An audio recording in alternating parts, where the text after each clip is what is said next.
You know, one problem with being part of a family, and we all are, whether we want to be or not, is ambivalence. The way we feel about members of our family. And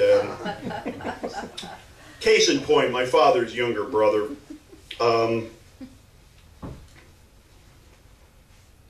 you know, he was an easy guy to both love and hate. And in telling the truth about my Uncle Dave, I knew I would have to be thoroughly honest, and so as not to irritate members of the family,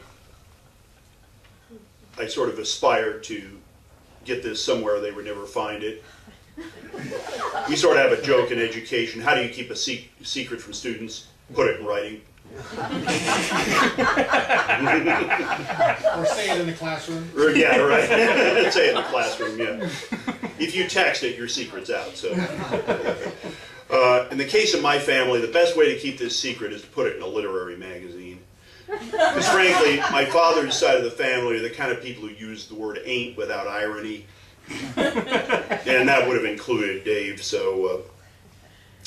but I sort of thought about it and had some bittersweet thoughts on the occasion of his death and came up with Being Dave for David Dean Bell, 1933 to 2003.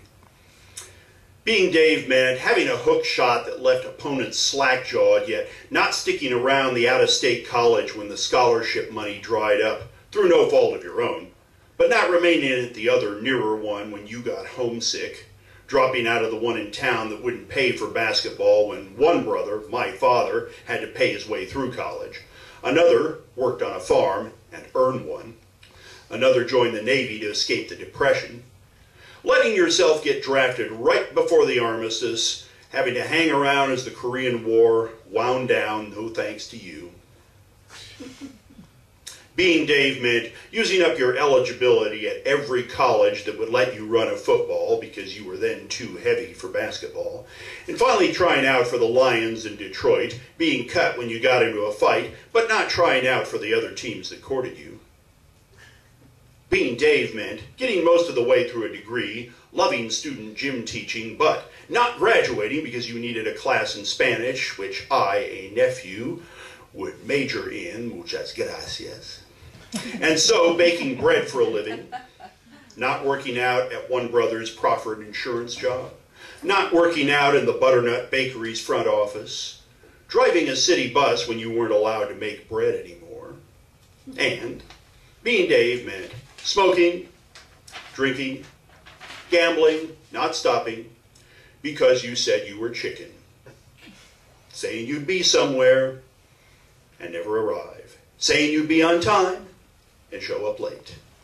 Borrowing money from your dying mother. Signing your house over to your youngest daughter so the casino wouldn't take it.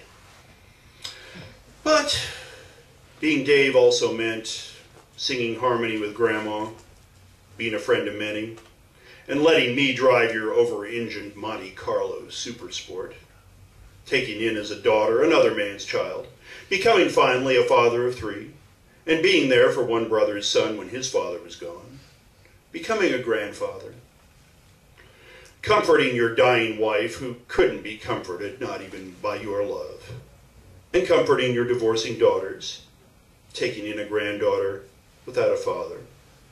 Being there meant Being Dave.